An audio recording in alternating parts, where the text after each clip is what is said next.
이 복된 주일에 허락하신 하나님의 말씀 함께 보겠습니다. 골로새서 3장 12절에서 17절 말씀입니다. 그러므로 너희는 하나님이 택하사 거룩하고 사랑받은 자처럼 긍휼과 자비와 겸손과 온유와 오래 참음을 옷 입고 누가 누구에게 불만이 있거든 서로 용납하여 피차 용서하되 주께서 너희를 용서하신 것 같이 너희도 그리하고 이 모든 것 위에 사랑을 더하라. 이는 온전하게 매는 띠니라. 그리스도의 평강이 너희 마음을 주장하게 하라. 너희는 평강을 위하여 한 몸으로 부르심을 받았나니 너희는 또한 감사하는 자가 되라. 그리스도의 말씀이 너희 속에 풍성히 거하여 모든 지혜로 피차 가르치며 권면하고 시와 찬송과 신령한 노래를 부르며 감사하는 마음으로 하나님을 찬양하고 또 무엇을 하든지 말에나 일에나 다 주 예수의 이름으로 하고 그를 힘입어 하나님 아버지께 감사하라. 아멘. 저는 이 귀한 주일에 주신 말씀을 힘입어서 새 사람이 입어야 할 옷이라는 제목으로 말씀을 증거하고자 합니다.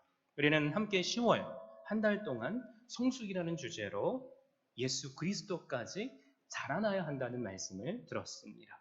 다들 기억하시죠? 우리 딱 한 문장으로 정리해보자면 어린아이의 모습을 버리고 날마다 그리스도까지 자라가야 한다는 말씀이었습니다. 지난주의 말씀을 빌어서 표현해보자면 과거 예수 그리스도를 믿기 이전에 삶의 양식을 벗어버리고 예수 그리스도를 믿은 이후에 새 사람의 모습을 입어야 한다는 것이었습니다. 그런데 오늘 말씀을 보니까 사도 바울은 성령의 감동을 받아 새 사람이 입어야 할 옷에 관해서 선포합니다. 12절에서 17절까지 말씀은 그래서 새 사람이라면 입어야 할 옷 세 가지에 관해서 선포합니다. 여러분 꼭 기억해 주십시오. 그것은 그리스도의 사랑입니다. 그리스도의 평강입니다. 그리고 그리스도의 이름입니다. 특징이 있죠. 모두 앞에 한 단어가 붙었죠. 그게 뭐죠? 그리스도라는 단어입니다. 자, 이제 하나씩 한번 살펴보겠습니다.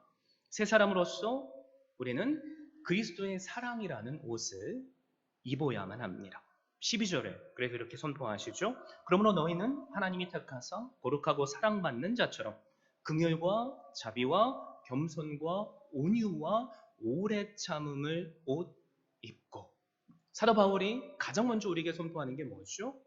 우리가 하나님께 택함 받은 백성이라는 겁니다. 거룩한 특권이 우리에게 주어졌다는 거죠. 여러분 이것을 우리가 정말로 깨달을 수 있다면 우리의 입술은 감사가 흘러나올 수밖에 없습니다. 여기 계신 한 분 한 분이 주님의 전에 나오셨으니 그 입술에 감사가 흘러넘칠 수 있기를 바랍니다. 주님께서 우리를 택해 주셨기만 하신 건 아니죠. 우리에게 감당할 수 없는 사랑을 부어 주셨습니다. 그래서 그 사랑의 꽃이 뭐예요? 예수 그리스도의 십자가죠. 여러분 십자가가 우리를 향한 어떤 사랑입니까? 어떤 사랑이죠? 나의 죄를 대신하시는 사랑. 죽기까지 나를 사랑하셔서 과거 죄인 되었던 나를 살리시고 영원한 생명을 주신 사랑. 여러분 이 아침에 우리를 향한 그 십자가의 사랑을 다시 한번 깨달아. 첫사랑의 감동뿐만이 아닌 그 사랑이 오늘까지 이어지는 놀라운 기쁨의 사랑이 될 수 있기를 바랍니다. 우리가 다 택하심을 받았고 감당할 수 없는 사랑을 받았죠? 아멘이십니까? 아멘이시죠? 그렇다면 우리는 옛사람을 그냥 벗는 것만으로 새 사람이 되었다고 말하면 안 됩니다. 새 사람으로서 날마다 새로운 옷을 입어야만 합니다. 그 첫 번째가 바로 12절에서 14절에서 말씀하시는 사랑의 옷입니다. 14절을 보면 이 모든 것 위에 사랑을 더하라 라고 말씀하시죠. 그리고 이 사랑이 뭐라고 하세요? 사람을 온전하게 매는 띠라고 말씀합니다. 바로 사랑이라는 띠가 성도에게 둘려져 있고 입혀져 있어야만 우리가 입어야 할 여러 옷이 완성된다는 겁니다. 우리가 오늘 속옷만 입고 오신 분 안 계시죠? 속옷만 입고 있었다면 얼마나 부끄러울까요? 그래서 우리는 속옷도 입고 상의도 입고 그리고 하의도 입고 위에다 걸치는 겉옷도 입었습니다. 그런데 한번 생각해 보세요.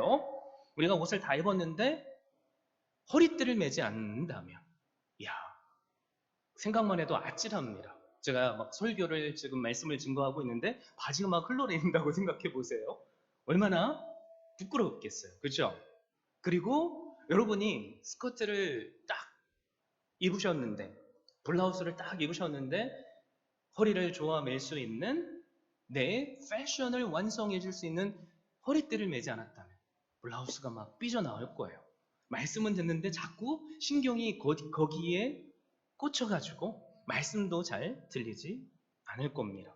그래서 옷을 아름답게 해줄 수 있는 것이 허리띠라는 표현을 한 거고요. 우리가 입어야 할 5가지 12절에 나온 그 옷을 완성하고 아름답게 해줘야 할 그 옷은 바로 사랑의 띠라는 거죠.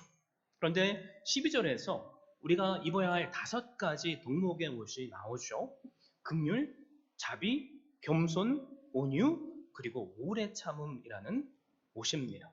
여러분, 이 5가지 옷이 그리스도의 사랑에 매는 띠에는 그 사랑으로 묶여져 있지 않다면 그것은 완성될 수 없다는 거죠. 아름다운 모습으로 보여줄 수 없다는 겁니다. 그래서 우리 이 5가지 옷을 간단하게 살펴볼 텐데요. 첫 번째 입어야 할 옷이 뭐죠? 사랑에 묶여서 입어야 할 첫 번째 옷은 긍휼입니다. 여러분, 긍휼이라는 단어는 창자라는 의미를 갖고 있는데요. 남의 아픔을 내 창자가 아는 것처럼 아픔으로 공감해 주는 것을 의미합니다. 누군가의 슬픔이 나의 슬픔이 되는 것. 여러분, 나에게 가장 때로는 큰 위로가 되는 사람이 누굽니까? 어려웠을 때 그건 그렇게 하면 안 돼. 이렇게 해봐. 이러면 된다니까? 라고 말해주는 사람이에요? 아니죠. 때로는 그 말이 맞는 말이어도 마음에 별로 와닿지 않아요.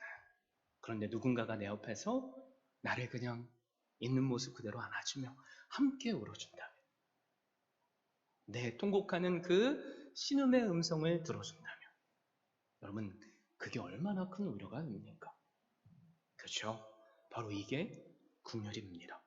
그리고 다음으로 입어야 할 옷이 있다고 그랬죠? 자비입니다. 기본적으로 다른 사람에게 친절을 베푸는 것을 의미합니다. 또 세 번째 입어야 할 옷이 있다고 그랬죠? 겸손입니다. 겸손은 하나님과 사람 앞에서 나 자신을 낮추는 겁니다. 그 누가 주님 앞에서 교만할 수 있겠습니까? 그렇죠? 주님은 사실 그 누구보다도 겸손한 자가 되셔서 죄가 없으신 그분께서 이 땅에 죄인된 모습으로 내려오셨고 스스로 우리의 종이 되셔서 우리의 죄를 다 짊어지셨으며 우리가 치러야 할 그 죄값을 죽음으로 치러주셨습니다. 그래서 주님의 겸손이 여러분 오늘 우리를 살게 하는 사랑입니다. 그런데 주님께서 우리에게 뭐라고 선포하세요? 누구를 대하든지 그 한 사람이 나보다 항상 나은 사람으로 여기라고 하십니다. 주님의 그 겸손을 우리가 닮을 수 있다면 우리는 겸손의 옷을 입게 되는 거죠. 그리고 다음으로 입어야 할 옷은 온유입니다. 여러분, 온유라는 단어 속에는 잘 길들여진 말이라는 의미가 있습니다. 말을 보세요. 힘이 있죠. 뒷발로 사람이 맞으면 뼈가 아스러지는 그런 힘이 있습니다. 그런데 야생말이 길들어지면 어떻게 되죠? 자신의 등을 힘이 있지만, 주인을 거부할 수 있지만 주인에게 내어줍니다. 바로 이게 온유라는 거죠. 그래서 온유는 누가 할 수 있는 거죠? 힘이 있는 사람이 할 수 있어요. 능력이 있는 사람이 할 수 있습니다.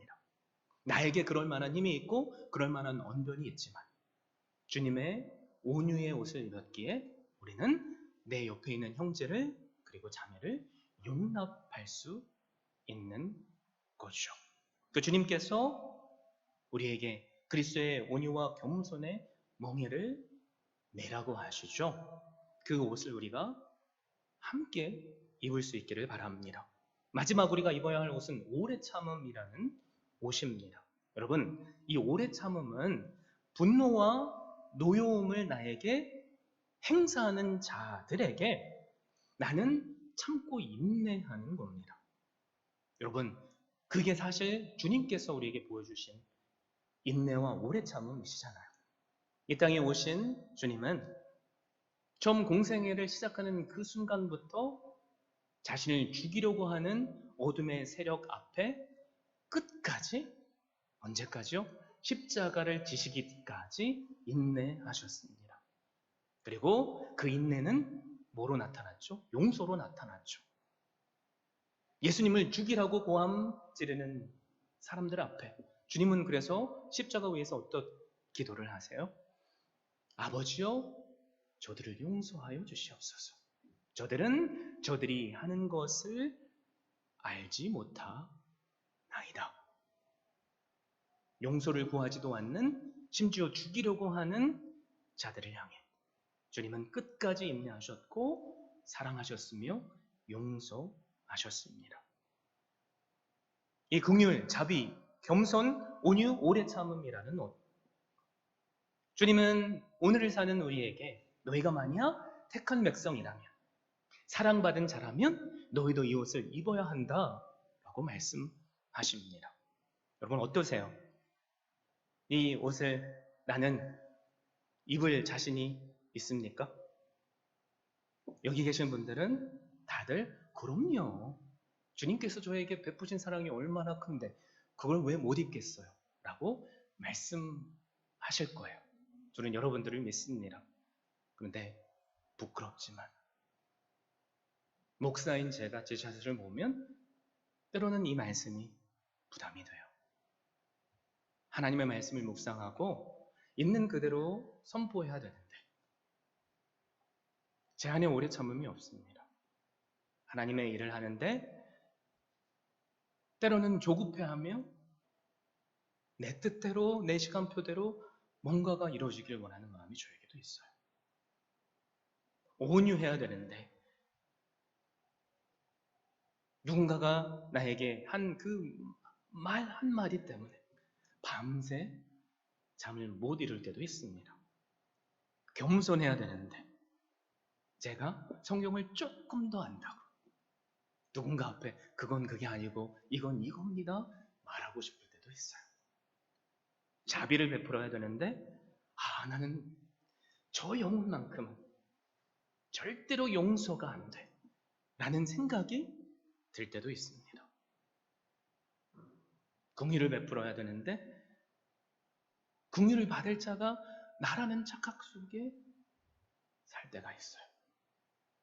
말씀을 선포하는 자로서 얼마나 부끄러운 줄 모릅니다. 그래서 말씀을 묵상하면 할수록 저는 제 자신 속에 있는 들보를 보는 거죠.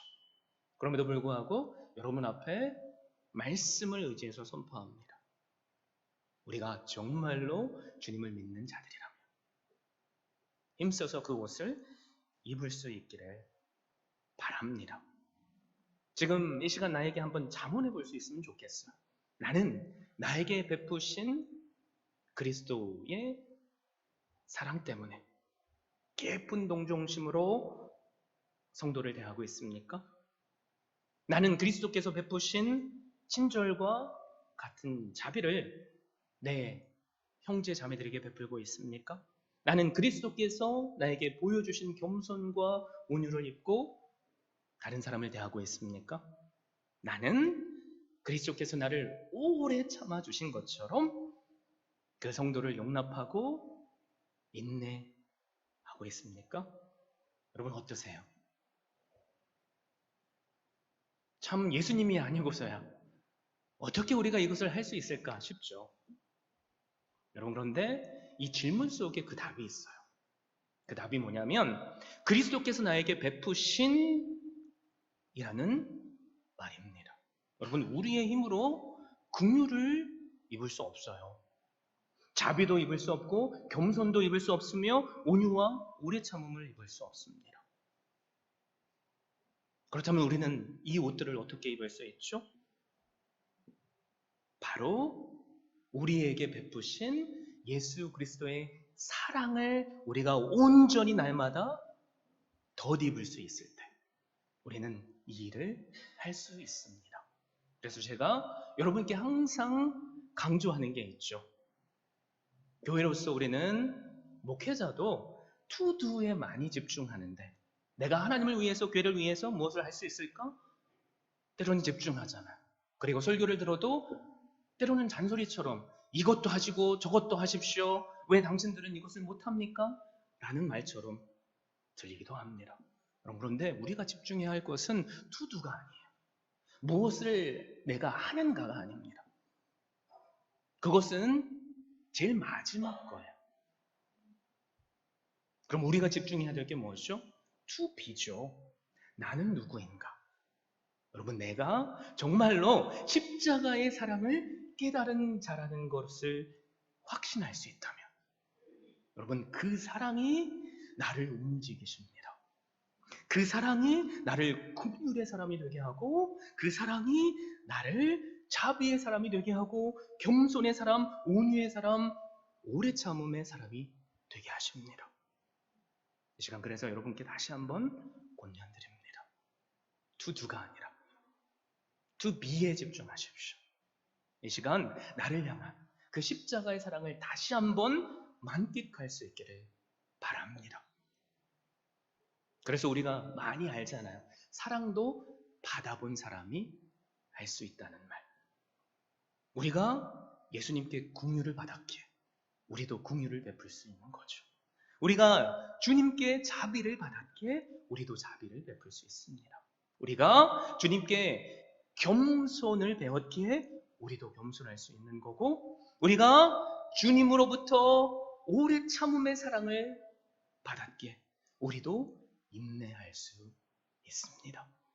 여러분 혹시 우리 가운데 이 5가지가 사실 잘 되지 않아서 고민하시는 분 계세요? 저처럼. 여러분 그러면 나에게 베푸신 주님의 사랑을 간구로 하나님께 아뢰십시오. 하나님 저를 긍휼히 여겨주십시오. 하나님 저로 하여금 예수 그리스도를 통해 베풀어 주신 그 자비의 사랑 이 시간 깨닫게 하여 주십시오. 하나님 저로 하여금 주님의 겸손을 배우게 하시고 온유를 누리게 하시며 주님께서 십자가 죽기까지 인내하신 것처럼 저도 그 인내를 덧입게 하여 주시옵소서. 우리가 받지 못하면 그 누구도 행할 수 없어요. 그러므로 이 시간 주님께 이 귀한 사랑의 옷을 구할 수 있기를 바랍니다. 그러면 주님께서 우리로 덧입혀 주시고 내가 하는 것이 아니라 주님께서 우리를 주장하시기에 그 주님의 사랑의 옷을 삶으로 행하게 될 줄 믿습니다. 자, 그렇다면 우리가 어떻게 구체적으로 그 사랑을 베풀 수 있을까? 여러분 그 적용점이 바로 13절 말씀이에요. 13절에 뭐라고 하죠? 누가 누구에게 불만이 있거든 서로 용납하여 피차 용서하되 주께서 너희를 용서하신 것 같이 너희도 그리하고. 제 마음을 울리는 표현이 있었어요. 누가 누구에게 불만이 있거든 이라는 말씀입니다. 다들 잘 아시겠지만 사람이 세 사람만 모여도 그곳에는 갈등이 있어요. 에이, 세 사람뿐입니까? 부부 간에도 갈등이 있잖아요. 그렇죠? 갈등 없으신 부부 혹시 있으세요? 저도 손을 내려야 됩니다. 제 가정에도 갈등이 있어요. 그런데 우리는 쉽게 무슨 생각을 하죠? 교회는 다르겠지. 목사 부부는 다르겠지. 그리스도인은 다르겠지라고 생각하죠. 여러분, 그런데 그리스도인들에게도 갈등이 있어요. 교회 안에도 불만스러운 일들이 분명히 있습니다. 왜 그런지 아세요? 그 이유는 꼭 기억해 주십시오. 교회는 구원받은 죄인들이 모인 곳이기에 그렇습니다. 우리가 구원은 받았지만 사실 주님 앞에 우리는 다 죄인일 뿐이라는 거죠. 그래서 우리 안에는 두 가지 법이 있죠. 사망의 육신의 법과 예수 그리스도의 복음의 생명의 법이 존재합니다. 그래서 우리는 날마다 갈등하고 그리고 혼란 가운데 사는 거죠. 그래서 죄인된 그러나 구원받은 성도가 모인 교회 안에서도 누군가가 나에게 그냥 툭 던진 말 때문에 마음이 아플 때가 있어요. 누군가의 행동이 눈에 거슬리기도 합니다. 심지어 그 사람이 싫으니까 그 사람이 하는 작은 행동도 눈에 거슬리고 심지어는 얼굴도 마음에 안 들어요. 예쁜 옷을 입었는데 그것도 마음에 안 드는 때가 있어요. 여러분 그럴 때 혹시 있으세요? 여러분들 얼굴 보니까 목사님이 무슨 말을 하시는 거야? 그렇지 않은데? 이런 표정인데요. 저만 그런가? 부끄럽네요. 그런데 사실 이럴 때가 우리에게도 있잖아요. 여러분, 그런데 우리 안에 그런 마음이 들 때는 어떤 때죠? 그리스도의 사랑이라는 옷을 입고 베풀 때입니다. 그래서 새 사람을 입은 사람의 특징이 뭐냐면 용납하고 용서하는 거죠. 주님은 한 사람에게만 용납하고 용서라고 말씀하시지 않고 서로에게 피차 용납하고 용서라고 하세요. 여러분, 그런데 주님께서 우리에게 보여주신 용서의 특징이 뭔지 아십니까? 오늘 확실하게 깨달을 수 있기를 바랍니다. 주님께서 우리에게 베푸신 용서의 특징이 있다면 우리의 죄를 기억하시지 않는다는 거예요. 그리고 두 번째 특징이 있다면 우리를 언제나 관계를 회복시킨다는 겁니다. 그래서 이사야 43장 25절을 보면 이렇게 선포하시죠. 나는 나를 위하여 내 허물을 도말하는 자니 내 죄를 기억하지 아니하리라. 성경 여러 곳에는 하나님께서 우리의 죄를 기억하시지 않는다. 너희 죄가 주홍같이 붉을지라도 그것을 깨끗게 하셨다라고 말씀하죠. 그러기에 용서는 뭡니까? 누군가의 잘못을 우리도 기억하지 않는 겁니다. 그런데 우리는 어때요? 내 마음속에는 누군가의 죄를 용서했다고는 하지만 자꾸 그 사람이 보이면 내가 받은 상처가 생각이 나서 괴롭잖아요. 우리도 주님의 마음을 쫓아서 누군가의 죄를 잊어버리셔야 돼요. 잊어버리지 못하면 어떻게 되는지 아십니까? 그 상처가 생각이 나서 나도 모르게 누군가에게 그 사람의 허물을 이야기하게 돼요.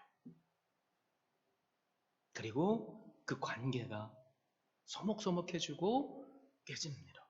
용서는 했지만 과거에 긴밀하게 누렸던 그 교제를 더 이상 할 수 없는 거죠. 그래서 성도 간에도 진짜 친밀하게 지내다가 서먹서먹해진 분들이 얼마나 많아요. 여러분, 그런데 주님의 용서의 두 번째 특징이 뭐라고 그랬죠? 회복이라고 했죠. 그래서 요한일서 1장 7절에 보면 이렇게 말씀하세요. 그가 빛 가운데 계신 것 같이 우리도 빛 가운데 행하면 우리가 서로 사귐이 있고 그 아들 예수의 피가 우리를 모든 죄에서 깨끗하게 하실 것이요. 여러분, 우리가 빛 가운데 있다면 우리에게는 사귐이 있다고 말해요. 그래서 우리는 과거 죄의 종이었지만 예수 그리스도를 믿는 믿음으로 하나님 아버지의 아들, 딸들이 된 거죠. 주님은 더 이상 우리를 원수라 하지 않고 종이라 하지 않고 뭐라고 부르신다고요? 친구라고 부르신답니다. 그래서 진짜 용서의 특징이 뭐예요? 내가 받은 상처 때문에 나는 이미 용서했다고 말하지만 그 관계가 서먹서먹해진다면 그거는 용서가 아니라는 거죠. 용서는 그래서 주님께서 우리의 죄를 잊으신 것처럼 잊어버리는 겁니다. 반복하면서요. 그리고 그 관계를 회복하는 겁니다. 주님께서 우리의 죄를 다 잊으신 것처럼 우리를 이제는 친구라 칭하시며 우리와 날마다 더불어 먹고 누리시기를 원하시는 것처럼 우리가 가장 먼저 주님과 그 귀한 사귐의 회복이 일어나길 바랍니다. 그리고 그 사귐이 성도 간의 사랑의 사귐이 될 수 있기를 바랍니다. 그래서 우리는 모든 옷을 매는 띠인 사랑의 옷을 입어야만 합니다. 그리고 우리가 입어야 할 옷이 있어요. 그 두 번째 옷이 뭐라고 했죠? 그리스도의 평강의 옷을 입어야만 합니다. 15절에 그래서 이렇게 말씀하죠. 그리스도의 평강이 너의 마음을 주장하게 하라. 너희는 평강을 위하여 한 몸으로 부르심을 받았나니 너희는 또한 감사하는 자가 되라. 여기에 핵심 단어는 주장하다라는 단어입니다. 여러분, 주장한다는 말은 운동 경기에서 심판의 역할을 한다는 뜻이에요. 한번 생각해 보세요. 어떤 한 운동 경기에서 심판이 없고 다 자기가 옳다고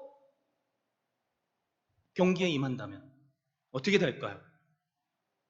제대로 경기가 진행되지 않겠죠? 그리고 서로 막 치고받고 싸울 겁니다. 교회라는 신앙 공동체에도 심판의 역할을 해야 한다는 거죠. 그 심판의 역할을 하는 게 뭐라고요? 평강입니다.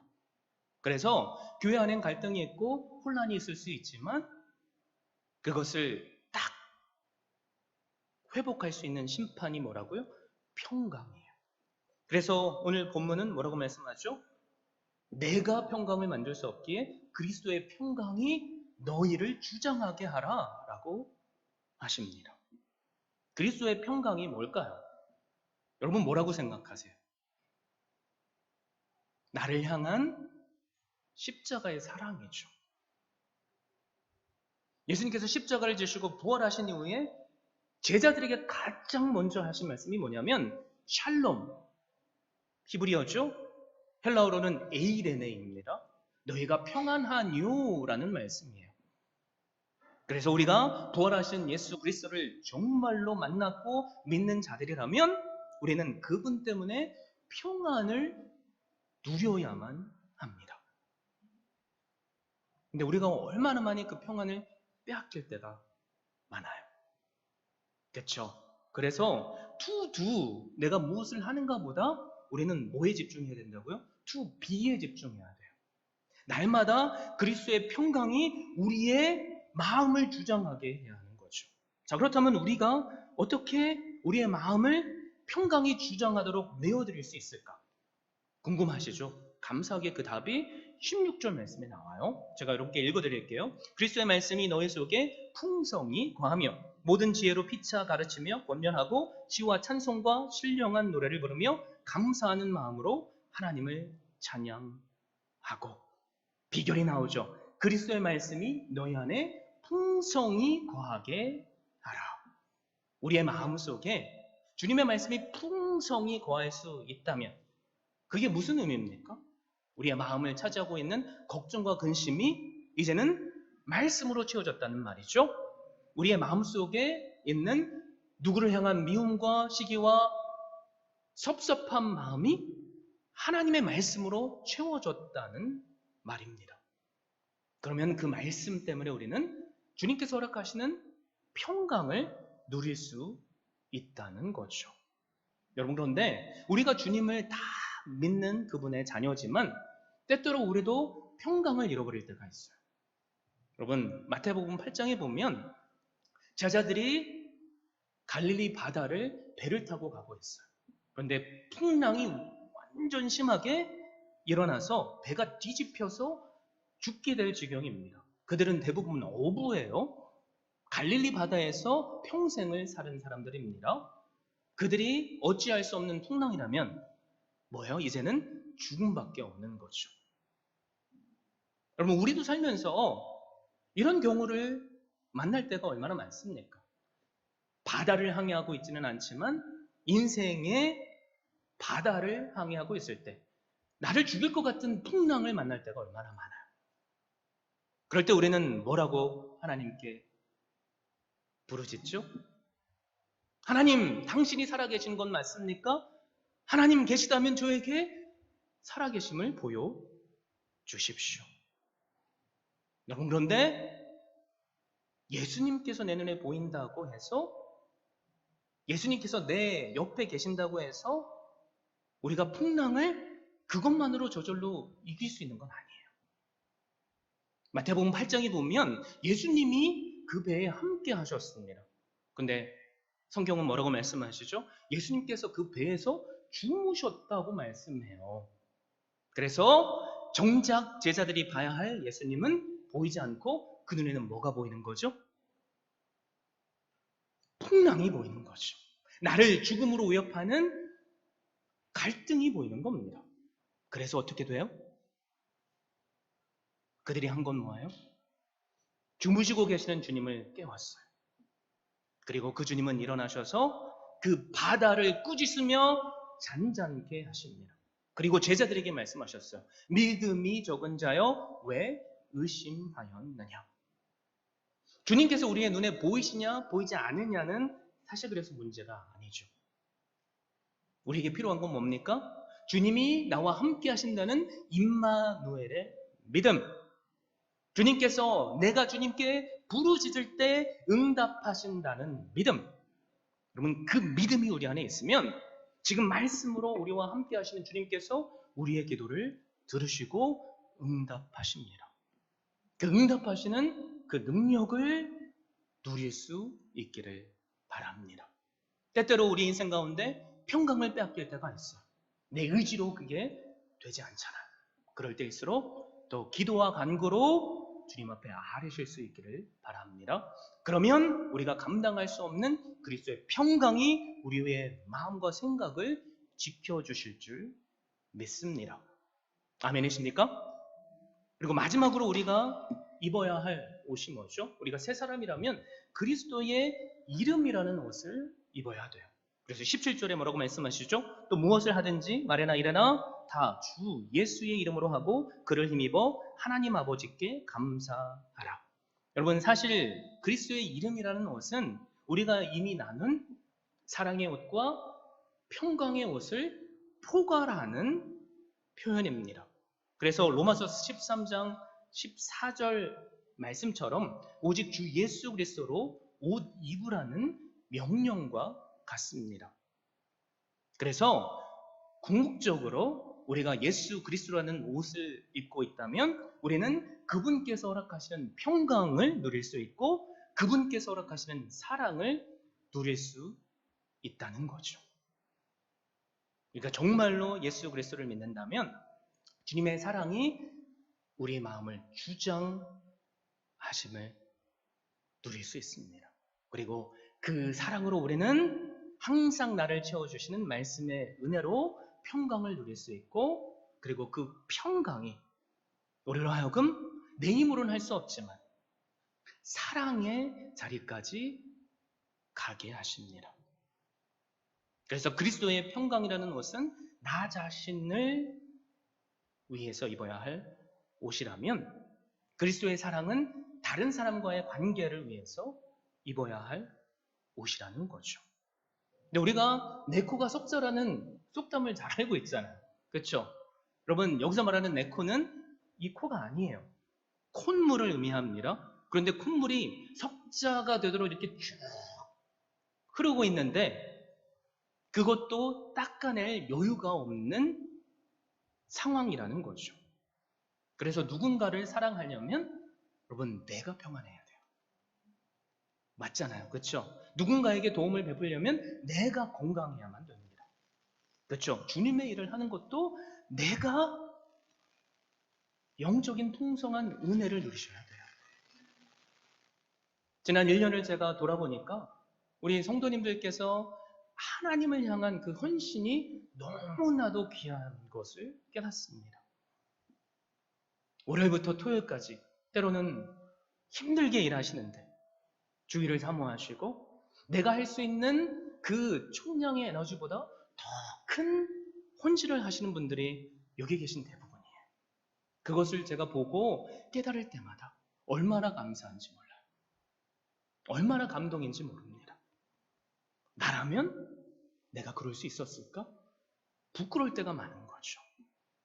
그 보여주신 사랑 하나님께서 아시고 또 저도 알고 있기에 얼마나 감사한지 몰라요. 여러분, 그런데 그것을 하심으로 혹시 나의 영성이 흔들리고 있다면, 나의 붙잡아야 할 평강이 흔들리고 있다면, 날마다 주님의 말씀을 먹으심으로 말씀이 내 마음 가운데 풍성하게 역사하시는 은혜 누리실 수 있기를 바랍니다. 그래서 말씀이 있는 자리에 나오십시오. 그리고 말씀 안에 거하십시오. 너희가 내 안에 거하고 내 말이 너희 안에 거하면 무엇이든지 원하는 대로 구하라. 그러면 이루리라 하셨기에 나의 간구를 들어주시고 이루어주시는 그 주님이 우리의 마음의 중심을 보시고 또 허락하시는 그 평강 누리실 수 있기를 바랍니다. 이 귀한 그리스도의 옷을 입는 사람들의 특징이 있다면 그게 뭔지 아세요? 감사해요. 15절에서 감사하는 자가 되라 라고 하죠. 16절에는 감사하는 마음으로 하나님을 찬양하라 라고 말합니다. 그리고 마지막 17절에서도 그리스도를 힘입어 하나님 아버지께 감사하라고 말합니다. 지금 내가 그리스도의 옷을 입은 자인지 스스로 체크할 수 있는 포인트라는 거죠. 체크리스트. 내 입술에 감사가 흘러넘치는가? 우리 입술에 하나님을 향한 감사가 흘러넘칠 수 있기를 바랍니다. 우리 입술에 서로를 향한 감사가 흘러넘칠 수 있기를 바랍니다. 부족하지만 여러분께 감사해요. 여러분 때문에 제가 이 자리에 있습니다. 여러분께서 보여주신 사랑과 함께 하시는, 특별히 어려웠을 때, 고난할 때 함께 힘주셨지만 이겨내시고 함께 해주셨기에 제 마음이 얼마나 감동이 되고 감사한지 몰라요. 저에게 소망이 있다면 제가 존재하는 것 자체만으로 여러분에게 조금이라도 위로가 될 수 있기를 바랍니다. 그래서 우리의 입술에 감사가 흘러넘칠 수 있기를 바랍니다. 투두에 집중하시기보다 투비에 집중하십시오.